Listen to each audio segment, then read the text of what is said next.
La izquierda en el frente de todos, en una nueva emisión aquí por la FM 89.3 en esta maravillosa tarde de sol de miércoles 17 de noviembre del 2021.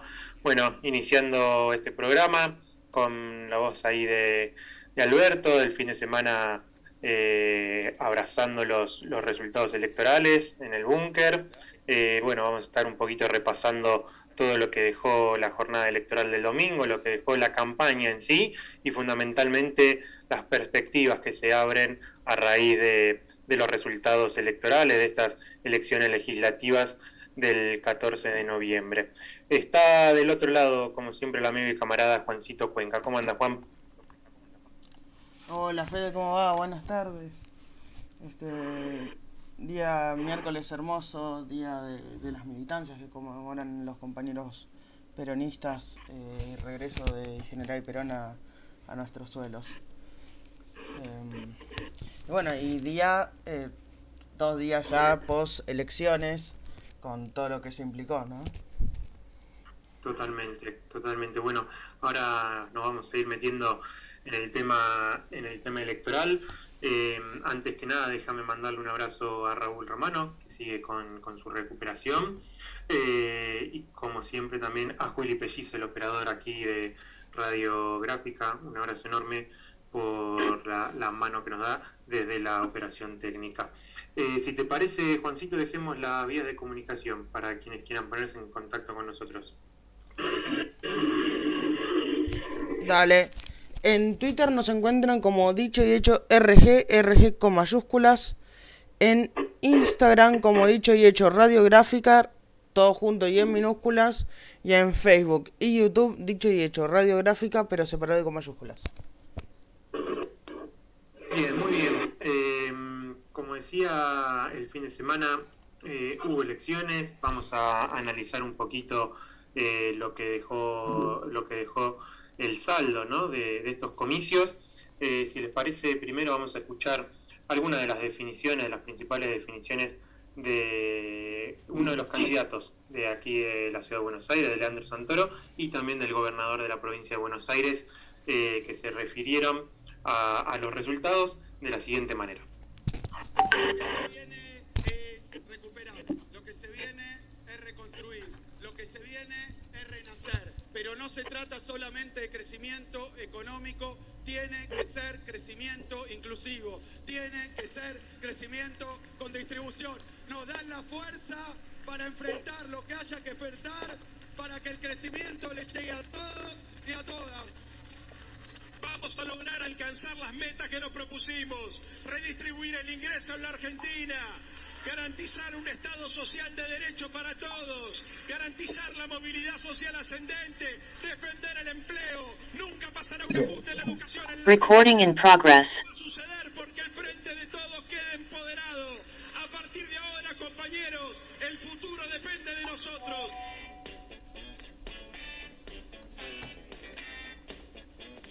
Vení, Juli. Bueno, hay algunas de las definiciones en el búnker de lo que fue el cierre de la jornada electoral, el cierre nacional, ¿no? Donde participó el presidente Alberto Fernández, Axel Kicillof, Sergio Massa, Victoria Tolosa Paz y Leandro Santoro. Bueno, en parte vamos a profundizar un poco todo esto, pero para hacerlo está del otro lado el secretario general del Partido Comunista Congreso Extraordinario, Pablo Pereira, a quien ya saludamos. ¿Cómo estás, Pablo? ¿Qué tal, Fede? Buenas tardes. Hola, Juan. Hola, compañeros. Bueno, gracias por estar hoy. Era importante para nosotros, también para muchos compañeros que van a estar escuchando, sobre todo para poder hacer un balance de lo que fueron estas elecciones, de lo que fue la campaña en general. Y bueno, preguntarte para arrancar, ¿no? Porque el domingo se vieron festejos en todos los espacios, se oyeron definiciones de todos los colores, ¿no? Como para poder caracterizar a la elección en sí. ¿Cómo lees vos los resultados del domingo pasado? Mira, el principal dato es la remontada nuestra y la remontada del frente de todo a partir de la actitud militante de una parte importante de las compañeras y compañeros del frente de todos. Eso se vio reflejado en el tema del clima que había en el búnker y en los búnkers en las distintas localidades de provincia, en la capital, en las provincias, con respecto al frente de todos y el clima que había juntos, donde a pesar de que a nivel nacional y en distintos distritos ganaron, había un clima de velorio terrible. No estaban festejando ellos, estábamos festejando nosotros. Pero para entender eso, o sea, ¿por qué festejamos? Hay que entender un poquito el contexto en el que se dio la elección. ¿No? Hace 2 meses nos dieron un golpe bárbaro en las PASO, o sea, fue un hecho, digamos, que a nosotros nos sorprendió bastante, no porque no siguiéramos, o sea, no comprendiéramos el malestar capaz que había producto de la situación económica, y que una parte importante del pueblo le está pasando mal, producto de 4 años de neoliberalismo y 1 año, casi 2 años de pandemia. Pero nos sorprendió a todos el tema de la derrota, inclusive yo creo que sorprendió a la derecha, o sea, y a sus amos del norte, a los yanquis. O sea, ¿no? Entonces, a partir de las elecciones, de las PASO, la opinión nuestra es que hubo una aceleración en los intentos desestabilizadores contra el gobierno de Alberto, de Cristina. O sea, donde se daba una instancia hacia estas elecciones para derrotarnos por paliza y a partir de ahí sacarnos del gobierno o llevarnos estos 2 años que nos quedan de gobierno a patadas, o sea, y pidiéndole ahora hasta último momento y en 2023 poner o sea, un títere de ellos, del macrismo. O sea, ¿no? La frase de Macri planteando una salida ordenada para este gobierno, para los próximos 2 años, el mismo día de las elecciones, antes del escrutinio, muestra a las claras qué era la expectativa que tenía el imperialismo, cuál era la expectativa que tenía la derecha para el día de las elecciones. Podemos hablar que, o sea, no solamente el macrismo, digamos, que son el actor político que tienen los yanquis, uno de los actores políticos acá en nuestro país, jugó un rol, o sea, en la campaña, sino principalmente el poder real, con la campaña, si quieren, que generaron en torno de los monopolios de la comunicación en contra del gobierno, en contra de los gobiernos provinciales más sólidos del kirchnerismo y del Frente de Todos. La última, digamos, y el dato más evidente es lo que pasó en La Matanza con el hecho de inseguridad que hubo en Ramos Mejía, donde hoy por hoy están reconociendo ellos mismos que lo tomaron como un eje para tratar de ganarnos en La Matanza y no lo lograron. Pero podemos hablar de una continuidad, sobre todo de las PASO. O sea, hasta acá una campaña por los monopolios de comunicación que responden al imperialismo para desgastar al gobierno y generar un clima negativo en contra del Frente de Todos. Pero después, desde el poder real, las movidas que tuvieron para que se vaya la inflación, o sea, por sobre, o sea, el incremento de los salarios, sobre todo en los precios de los alimentos y de los medicamentos y de los servicios.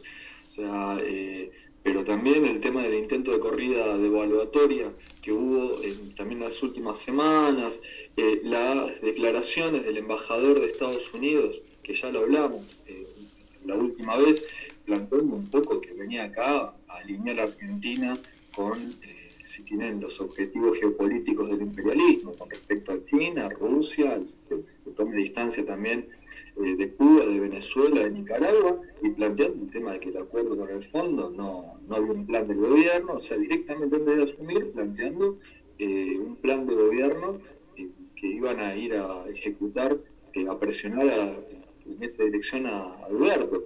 Pero lo mismo con el tema del acuerdo con el fondo. Si hacemos un poco de memoria, antes de las PASO se hablaba de que prácticamente estaba encaminado un acuerdo, donde se hablaba de se estaba discutiendo un plazo de extensión mayor de los 10 años, que es el límite que le pone el estatuto del fondo, para el acuerdo, y también de quita de intereses, de que no iba a haber un pedido de ajuste neoliberal para dentro del acuerdo. Eso prueba las PASO, y después de las PASO de golpe se traba del acuerdo. Hubo una fuerte campaña hacia el exterior sobre todo de Alberto, de Guzmán, de distintos referentes del equipo económico del gobierno que estuvieron recorriendo y haciendo entrevistas con distintos dirigentes, presidentes, de todo, sobre todo de las principales fuerzas que integran el Fondo Monetario para tratar de desplegar el acuerdo, pero aparentemente no caminaba, o sea, no caminaba eso. Entonces, la opinión nuestra es que de las PASO para acá, o sea, lo que estableció el imperialismo fue una estrategia de desgaste del gobierno y de influencia sobre el proceso electoral para tratar de que el macrismo nos dé una paliza en las elecciones y a partir de ahí una salida, sea en el corto plazo o sea en 2023, pero en un fin de ciclo del Frente de Todos.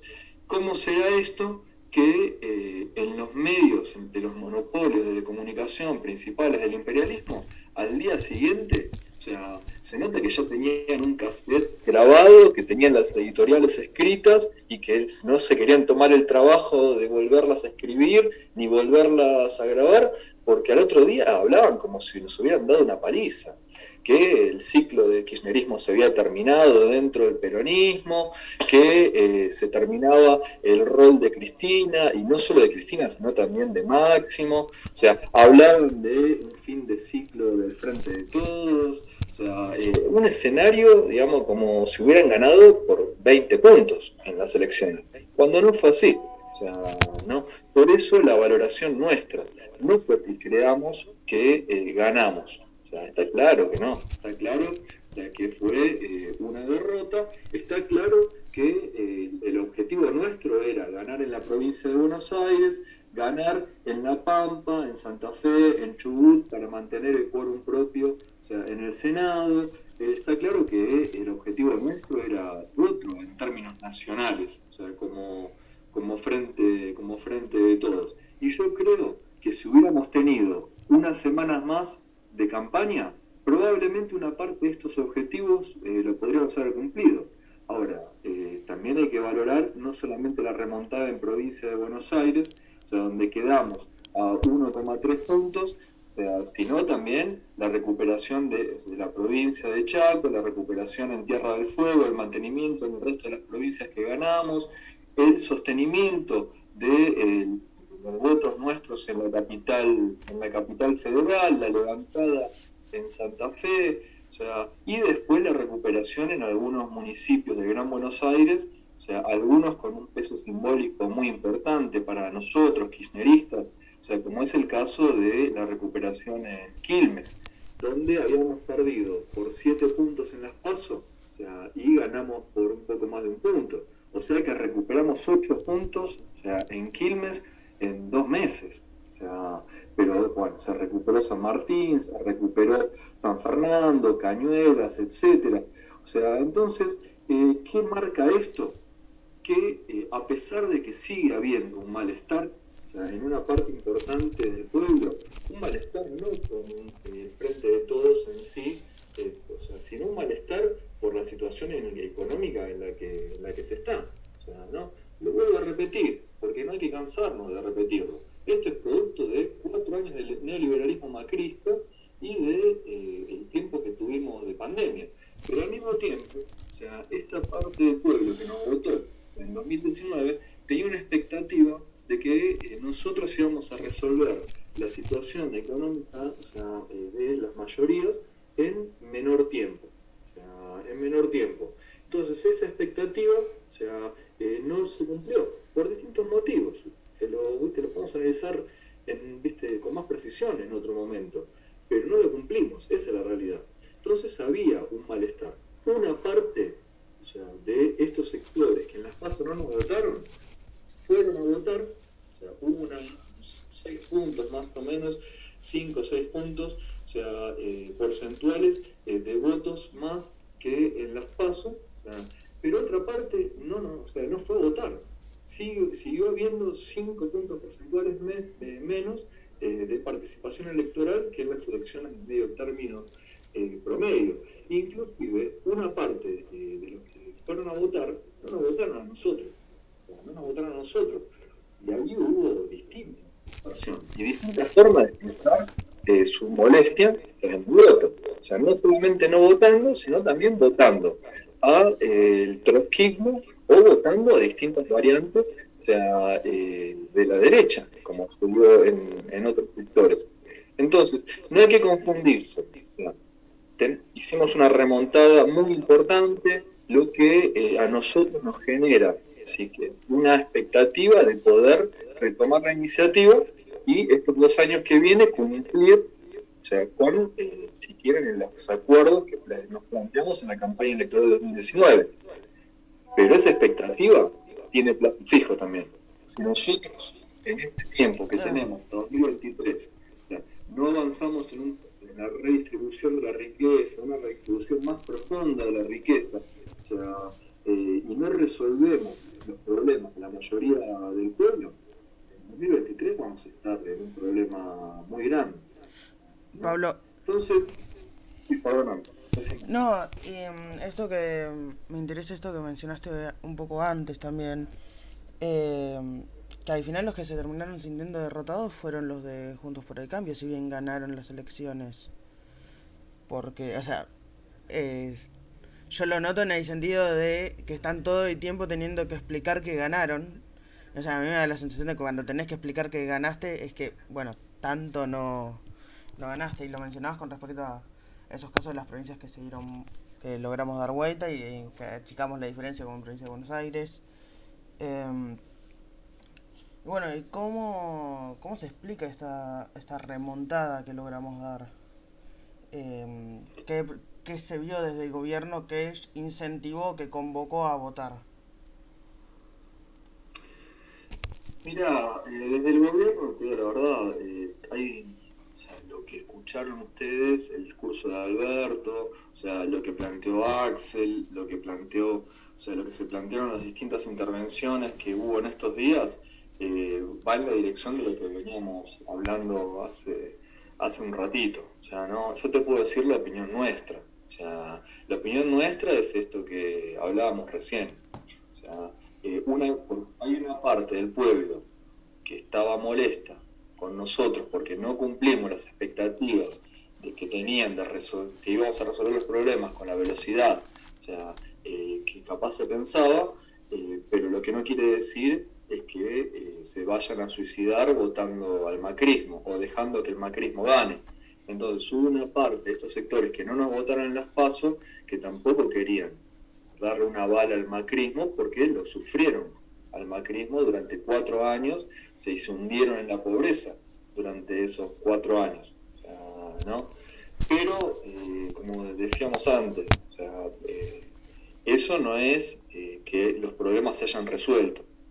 Hubo algunos problemas que se tomó la decisión de salir a confrontarlos, como es el caso de los precios, a partir de la asunción del trabajo de Paula Español, que es un trabajo bárbaro, pero sobre todo a partir de la asunción de Feletti, donde se salió con el tema del acuerdo de precios, o sea, de alimentos, de medicamentos, y ahora se sigue avanzando para tratar de ir atacando por el tema de la inflación. Porque si no, o sea, el poder real lo que disputa, o sea, si querés, la cuota de ganancia, es a partir de la inflación.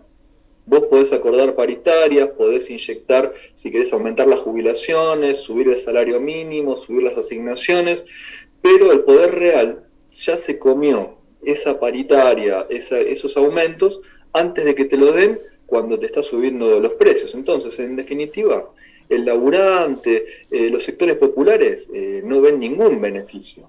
O sea, ni en la paritaria ni en los aumentos que se puedan dar, porque esa guita se la lleva el poder real. Entonces, si no se resolvía ese problema, o sea, era una situación. Entonces, el gobierno planteó que eso se iba a ver no en el corto plazo, o sea, esta mejora en cuanto al tema de los acuerdos de precios, sino capaz después de las elecciones. Y es así.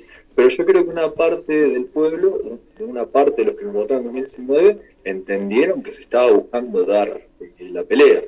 Ahora, la cuestión es que acá el poder real no quiere acordar, o sea, un modelo con inclusión social.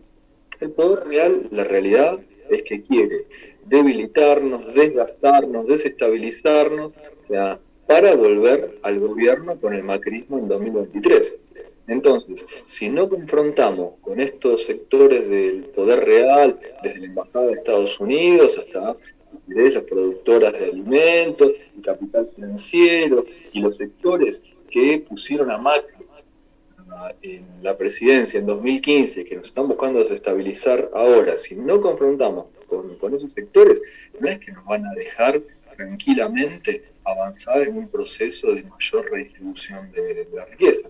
Así que va a depender, ahora depende de nosotros. Hicimos un buen trabajo para la campaña electoral, inclusive nosotros, o sea, como kirchnerismo, el kirchnerismo hizo un laburo muy grande, o sea, para remontar esta elección, y nosotros como partido, o sea, en cada lugar donde había un militante nuestro del PCCE, o sea, había, si querés, una trinchera para dar la batalla, o sea, por recuperar un voto, 2 votos, o lo que podamos aportar nosotros para ir retomando un poquito la ofensiva en cuanto a recuperarnos en las elecciones. O sea, ¿no? El partido hizo un esfuerzo muy grande durante toda la campaña de las PASO, pero mucho más desde las PASO, o sea, de las elecciones del domingo, en la fiscalización. O sea, entonces también es un reconocimiento al esfuerzo que hizo nuestra militancia, porque nosotros seremos la fuerza que somos, no lo que nos gustaría ser. Pero desde nuestra fuerza, desde nuestro partido, hicimos un aporte, el mayor aporte que podíamos hacer para dar vuelta a estas elecciones. Clarísimo, clarísimo. Son las 14:30, Pablo. Si tenés un ratito más, vamos cortito a la pausa, son 45 segundos, un minuto, porque tenemos varias preguntas más para hacerte, sobre todo en lo que se viene hacia adelante. Así que le pedimos a Juli, vamos a la tanda publicitaria y enseguida seguimos con Dicho y Hecho. Bien, continuamos con Dicho y Hecho, el programa del PCC aquí por La Gráfica, 14:33 minutos. Estamos conversando con Pablo Pereira, secretario general del PCCE, analizando un poquito de lo que arrojaron los resultados electorales del último 14 de noviembre. Bueno, repasábamos un poco lo que dejaron los números, las perspectivas que se abren, y bueno, nos quedaban algunas preguntas allí colgadas, sobre todo en lo que va a restar, ¿no?, del mandato de Alberto Fernández, de lo que resta para la lucha política en general y vía económica del Frente de Todos.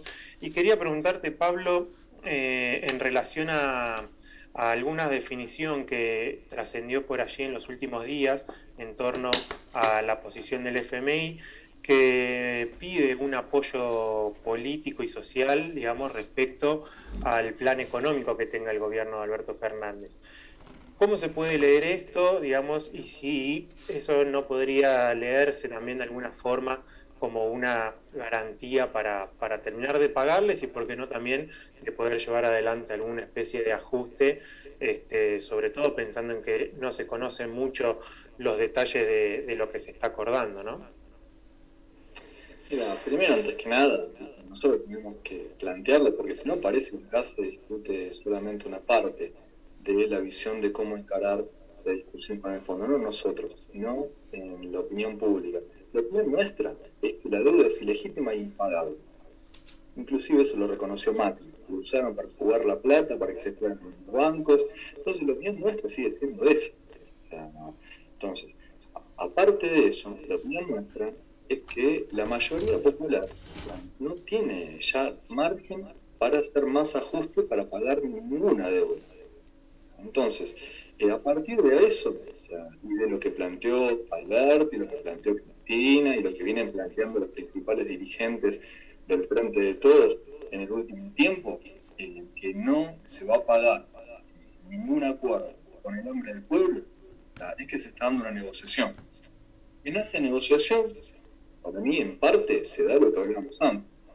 A partir de las elecciones de las PASO, de los resultados de las PASO, el Fondo Monetario salió con otra actitud, con otras exigencias.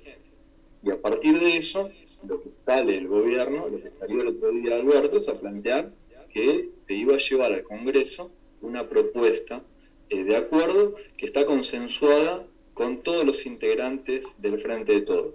¿Por qué? Porque se está buscando mostrar unidad política, no que al otro día de las elecciones el Frente de Todos estalla por los aires, como una parte de la derecha y del imperialismo esperaba, porque esa era la otra parte, darnos una paliza electoral y que implosionara el Frente de Todos. Eso no pasó. Entonces, el mismo día de las elecciones se salió con un gesto de unidad.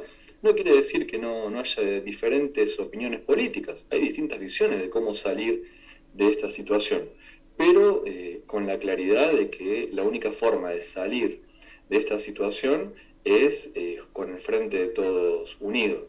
O sea, y que si se divide el Frente de Todos, lo que estamos haciendo es abrirle la puerta al retorno del neoliberalismo vía macrismo hacia el 2023. Entonces, es si querés, un gesto para mostrar hacia afuera, no solamente hacia la negociación con el fondo, sino hacia todos los sectores del poder real, hacia el imperialismo, que al Frente de Todos podemos tener matices, diferencias políticas, pero somos una fuerza frentista, o sea, y vamos a seguirlo siendo para adelante.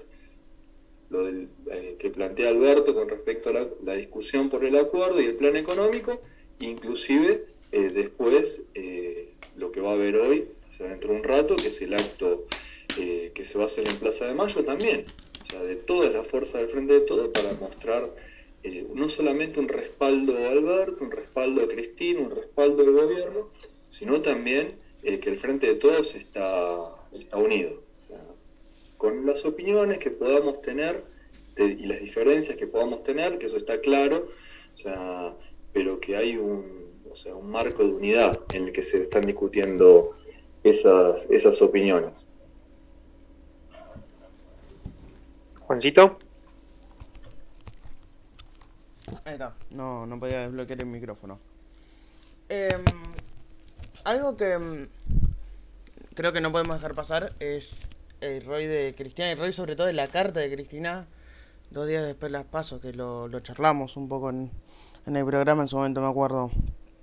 Pero, ¿qué influencia te parece que tuvo en esta remontada que se vio por parte de Frente de Todos? Mira, la carta de Cristina y las distintas opiniones que fueron dando y que fuimos dando los distintos sectores del kirchnerismo, o sea, respecto a los motivos por los cuales se había dado el resultado y las opiniones nuestras de qué camino había que recorrer para dar vuelta a esta situación, yo creo que fueron muy importantes. La carta de Cristina fue, si querés, un llamado de atención hacia adentro y hacia afuera. Fue fundamental para que se dé esta remontada. También para los sectores que no nos votaron, que supieran que nosotros, o sea, éramos conscientes de todas las situaciones que se estaban viviendo y todas las necesidades y todas las, si querés, las falencias que podíamos estar teniendo en este momento, o sea, y que estábamos dispuestos a corregir todo eso. Entonces, si querés, tuvo esa fuerza, o sea, tuvo esa fuerza lo de Cristina. ¿Por qué es Cristina? O sea, pero también por el contenido que le dio a la carta.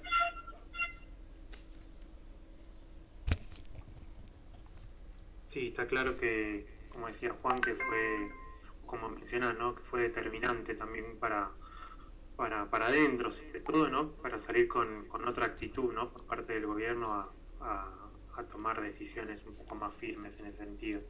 Yo para ir cerrando, Pablo, y no robarte mucho más tiempo, porque hay muchos temas capaz que podemos seguir desplegando en torno a todo esto, pero sobre todo pensando en lo que viene, ¿no? El domingo se habló del inicio de una segunda etapa del gobierno. Está claro, estos 2 años signados por todo el tema de la pandemia dificultó muchísimo la gestión y demás.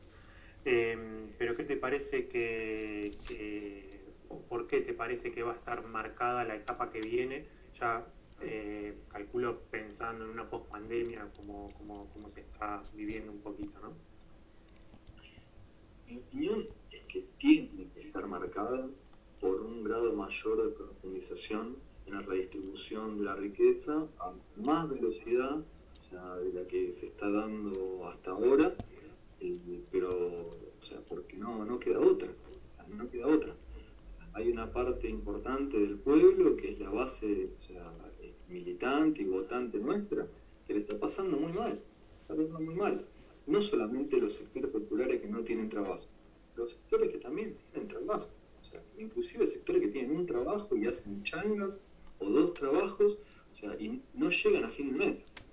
Entonces, si nosotros no resolvemos el problema de la mayoría, si no avanzamos a una velocidad mayor en la profundización de la redistribución de la riqueza en un sentido progresivo, o sea, vamos a tener un problema, va a ser muy difícil lo que viene por delante. Porque el imperialismo no quiere un término medio, el imperialismo quiere volver a instalar el modelo neoliberal. Esté Trump, esté Biden en Estados Unidos, esté en el fondo, en la presidencia Georgieva, o esté quien esté, lo que quieren es volver otra vez al ciclo de endeudamiento y condicionamiento, o sea, de reinstalación del modelo neoliberal, un modelo que te deja 30 millones de argentinos afuera del mapa. O sea, entonces, la opinión nuestra es que o avanzamos, o sea, en la dirección de profundización de la redistribución de la riqueza, o si no, va a ser muy difícil lo que viene por delante. Y nosotros creemos que el gobierno va a avanzar en esa dirección, pero para eso va a necesitar el respaldo popular y va a necesitar militancia en las calles, va a necesitar pueblo en la calle, bancando lo que se viene, porque el poder real del imperialismo tampoco es que nos va a dejar avanzar tranquilamente en la dirección que tenemos que avanzar. Clarísimo. Bueno, Pablo, te agradecemos muchísimo. No sé, Juancito, si te quedó algo más. Si no, ya lo despedimos a Pablo. No, nada más por mi parte. Muchas gracias, Pablo, por tus minutos. Bueno, Pablo, un abrazo enorme y gracias por el análisis sobre todo. Un abrazo, Fede, un abrazo, Juan. Nos estamos viendo. Que andéis bien.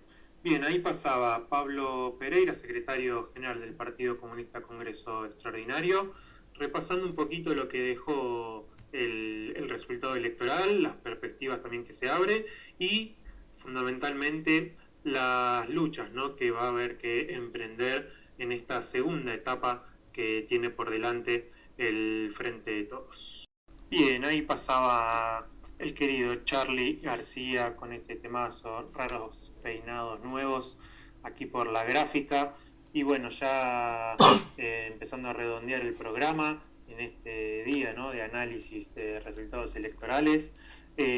Vamos a aprovechar estos últimos minutos que nos quedan para referirnos sobre todo a otras elecciones también que se van a estar llevando adelante el próximo fin de semana en 2 hermanos países, uno en el norte de Sudamérica, en Venezuela, otro en Chile, elecciones muy importantes, ¿no?, en cada uno de los lugares. Y bueno, Juancito Cuenca tiene toda la data al respecto. Sí, elecciones claves para el futuro de ambos países, tanto de Chile como Venezuela. Si te parece, voy primero con uno y después con el otro, así no hago tanto, bueno, no hago tanta ensalada. Antes, Juancito, si querés, dejemos nuevamente las redes sociales, porque estuvieron llegando algunos mensajes, así que está bueno reiterarlas. Por supuesto. En Twitter, dicho y hecho RG con mayúsculas. En Instagram, dicho y hecho Radiográfica, todo junto y con minúsculas. En Facebook y en YouTube, dicho y hecho Radiográfica, separado y con mayúsculas. Clarísimo. Bien, elecciones entonces, vamos con Chile. Dale, arrancamos con Chile entonces. Perfecto. Chile, ambas son el próximo 21 de noviembre, este domingo. Uh-huh. Y Chile es quizás que define más, elige presidente entre varias opciones centristas, centroizquierda también, y la extrema derecha, básicamente.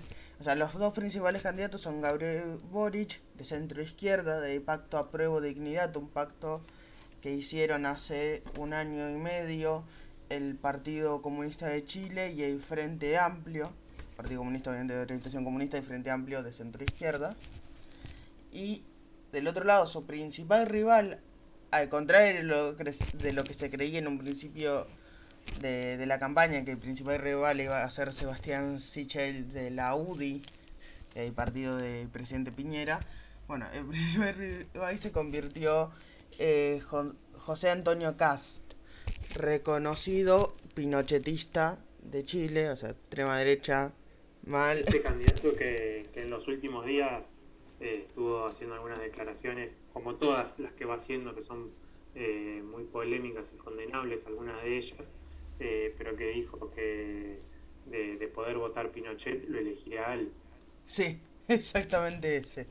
Sí, o sea, no es que no es como cuando decimos tal es fascista, pero estamos, o sea, reconocido pinochetista, reconocido fascista, no es algo que él... No es que es un delirio nuestro. Exacto, exacto, a eso voy. Y a eso es lo que se enfrenta Gabriel Boric. Después hay otras opciones, pero sin tanta relevancia, no sé, la extrema izquierda, si querés, como para ubicarlo así, ¿no? Está el otro candidato comunista que es Eduardo Artés, pero no tiene mucha relevancia. Lo mismo con Yana Proboste, bien del centro bacheletista, pero tampoco tiene mucha relevancia. O sea, realmente la elección se va a definir entre Kass y Boric, por lo que se viene vislumbrando. Y que viene cabeza a cabeza. Claro, vienen, según las encuestas, que bueno, después podemos hablar de si les creemos o no les creemos a las encuestas, pero según las encuestas vienen en empate técnico hace ya por lo menos un mes. Y lo más probable es que justamente haya un balotaje, una segunda vuelta entre ellos. Si no estoy errado, tienen que superar el 50% para evitar la segunda vuelta. Sin importar la diferencia que le puedan sacar, sí o sí es 50%. Y es dificilísimo en este escenario que recordemos, de nuevo lo charlamos en programas anteriores, Chile viene de un estallido social importantísimo a fines de 2019, donde el pueblo realmente se levantó y se alzó contra el modelo neoliberal de Sebastián Piñera. Y la crisis de representatividad germinó de una manera, y no es raro que en estos contextos de crisis de representatividad, de crisis económica, surjan estas opciones fascistas, que es lo que vimos históricamente, ¿no? Pueden disparar o para un lado o para el otro. En la Unión Soviética disparó para el lado de los bolcheviques, en la Alemania disparó para el lado de los nazis, pero siempre estas crisis medio que van terminando así, a menos que se canalice, como pasó en Argentina, lo terminó canalizando el gobierno de Néstor Kirchner de una forma muy positiva. Entonces, bueno, básicamente este es el escenario con el que nos vamos a encontrar en Chile a partir de este domingo, dependiendo quién gane y con cuánta diferencia gane. Correcto. Bien, o sea, la semana que viene vamos a poder analizar, por lo menos a priori, vamos a tener una segunda vuelta presidencial. Exactamente, sí, es un pronóstico que me animo a hacer, es Boric Kass a segunda vuelta. Claro. Y bueno, y algo también no menor, pero que lo habíamos mencionado, no sé si la semana pasada o la anterior, el tema del pedido de juicio político para el presidente Sebastián Piñera, que algo ya habíamos arriesgado un resultado, y efectivamente fue así porque no se logró el quórum necesario, los votos necesarios para poder avanzar en la destitución del presidente. Exactamente, quedó ahí, quedó trabado en el Senado. Tengo entendido que el Partido Comunista, o sea, de nuevo, el Pacto Pro Dignidad, Partido Comunista, Frente Amplio, con algunos de otros pactos, de otras coaliciones políticas, como el Partido Socialista, iban a intentar reimpulsarlo en el Senado, pero realmente ya es una cuestión de que hasta, no sé, o sea, opinión personal, hasta para mí ya no tiene sentido seguir con eso. Exacto. Porque realmente ya al año que viene hay otro presidente. Y una de las cosas que decía Jadue, que me parece muy interesante, me parece muy correcto, es la crítica a partidos como el Partido Socialista en buscar la destitución de Piñera por corrupción y no por las violaciones de derechos humanos que cometió durante 2019 y 2020. Claro. Bueno, es un poco también el debate que se ha abierto acá en algunas circunstancias, ¿no? Cuando se le apuntaba a Mauricio Macri, o incluso cuando era jefe de gabinete, ¿no? Jefe de gobierno aquí de la ciudad, donde, bueno, hasta dónde conviene correr a alguien por un delito menor, si se quiere, en comparación a otras atrocidades o a otras políticas públicas que han tenido otro nivel de violencia en contra del pueblo, ¿no? Y que muchas veces correr a un funcionario, a una persona, a través de una herramienta parlamentaria, no te deja tampoco un saldo de conciencia y un saldo organizativo en el pueblo que rechace en un futuro la aplicación o la representación de ese proyecto, en este caso neoliberal, ¿no? Totalmente, totalmente. Aparte, haciendo como una comparación así muy bruta, es como condenar a Bin Laden por evasión de impuestos. O sea, Exacto. bueno, medio literalmente es eso. Y, Bueno, y por el otro lado tenemos elecciones en Venezuela, son unas elecciones que se dan exactamente. también en un contexto, ¿no? de reacomodo institucional de ya hace mucho tiempo en Venezuela, con una estabilidad muy importante que se va logrando a partir del proceso de diálogo, ¿no? Entre el oficialismo y las distintas oposiciones que están allí representadas, y que, bueno, tiene su fruto todo ese trabajo y esa persistencia, sobre todo del gobierno, de avanzar en esta dirección de la consolidación democrática, y que se va a expresar el próximo domingo también. Exactamente. En Venezuela se eligen este domingo 19 sobre 23 gobernaciones y 310 sobre 335 alcaldías, o sea, como municipios. Sería. Y va a marcar lo que sería el comienzo de la carrera para las elecciones presidenciales de 2024, entre el gran polo patriótico que integra el Partido Socialista Unido de Venezuela con otras fuerzas de izquierda y la oposición filo norteamericana o directamente norteamericana injerencista. Son unas elecciones que, en caso de que salgan todo bien, que es lo que podemos ir viendo, van a marcar también una estabilidad más duradera, más concreta. Va a ser una estabilidad política más concreta. Se está dejando muy de lado la figura de Juan Guaidó y otros golpistas y se toma se empiezan a crecer figuras de oposición más light, igual de injerencistas, pero no tan fuerte en lo que es la acción concreta, por lo menos por ahora, no tan golpistas en ese sentido. Sí. Entonces, bueno, nos encontramos ante ese panorama. Lo que se espera es una victoria del chavismo. Por eso Estados Unidos está intentando boicotear estas elecciones en Venezuela, ¿no? Qué raro Estados Unidos intentando boicotear elecciones. El país de la democracia, el ejemplo de la democracia, la libertad. Que bueno, ya sabemos para quiénes es democracia y para quién es libertad. Para los pueblos de América Latina nunca están incluidos en sus definiciones de democracia. Ni América Latina, ni Medio Oriente, ni África.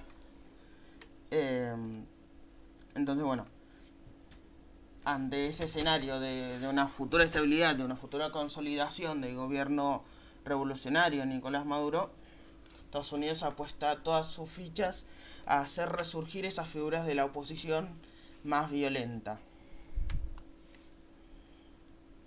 No, y además, no solamente por ese lado, sino por otros caminos también, ¿no? Ya desde el Vamos están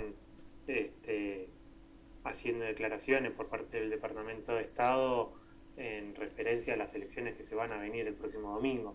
O sea, ya están hablando de las posibles maniobras fraudulentas que pueda hacer el gobierno de Maduro, o están, generando la suspicacia o generando dudas en torno a la legalidad y a la legitimidad que tienen estas elecciones, ¿no? Entonces también se va expresando por ese lado el posicionamiento injerencista que tiene Estados Unidos y los intereses, ¿no?, que representa para ellos un posible desgaste del gobierno del PSV.